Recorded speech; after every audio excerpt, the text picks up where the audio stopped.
Agora, quando falamos sobre Jesus recebendo o que você chama de a substância de sua mãe, a Virgem Maria, é claro que nós estamos falando a respeito da sua natureza humana. E por que nós estamos falando sobre como deriva a sua natureza humana de sua mãe? Você acha que essa natureza humana passaria adiante, como é o caso de todos os outros seres humanos, todas as ramificações do pecado original. Agora, isso levanta todos os tipos de questões teológicas que tocam nisso. Uma das questões teológicas mais antigas é a questão de como a alma, por exemplo, é transmitida de pais para os filhos. E as duas escolas de pensamento disso são chamadas de criacionismo e traducianismo. O traducianismo diz que toda pessoa, corpo e alma, é transmitida pelos pais à sua progenie por intermédio do processo natural de nascimento. Outros argumentam o que é chamado de criacionismo, que toda vez que um ser humano nasce, que essa pessoa é uma nova criação pelo poder imediato e direto da criatividade de Deus. Então, não se trata de transmitir a natureza humana pelos processos naturais. Agora, a razão pela qual digo que essa questão que você levantou toca na disputa sobre o criacionismo e o traducianismo é que se você é um criacionista, você não tem nenhum problema em ter uma natureza humana vindo da mãe de Jesus, mas ao mesmo tempo nascendo sem o pecado original, se for um ato direto e imediato da criação divina.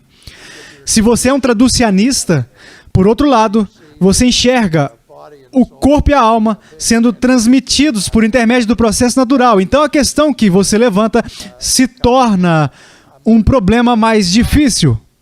No entanto, outros argumentaram, e particularmente historicamente na Igreja Católica Romana, que a razão para o nascimento virginal e para ignorar o homem não foi porque eles acreditavam que o pecado original havia sido transmitido pelo homem e não pela mulher, mas sim que a dimensão milagrosa do nascimento de Jesus, sendo um nascimento virginal, foi parcialmente projetado por Deus para interromper a transmissão normal da natureza humana dos pais para os filhos, a fim de possibilitar que um ser humano pós-Adão pudesse nascer sem o pecado original.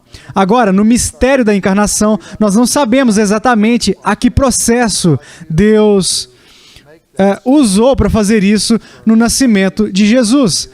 Mas sabemos, como as Escrituras nos ensinam, que ele foi feito como nós, em todos os aspectos, exceto em um, a saber, sem pecado e sem o pecado original.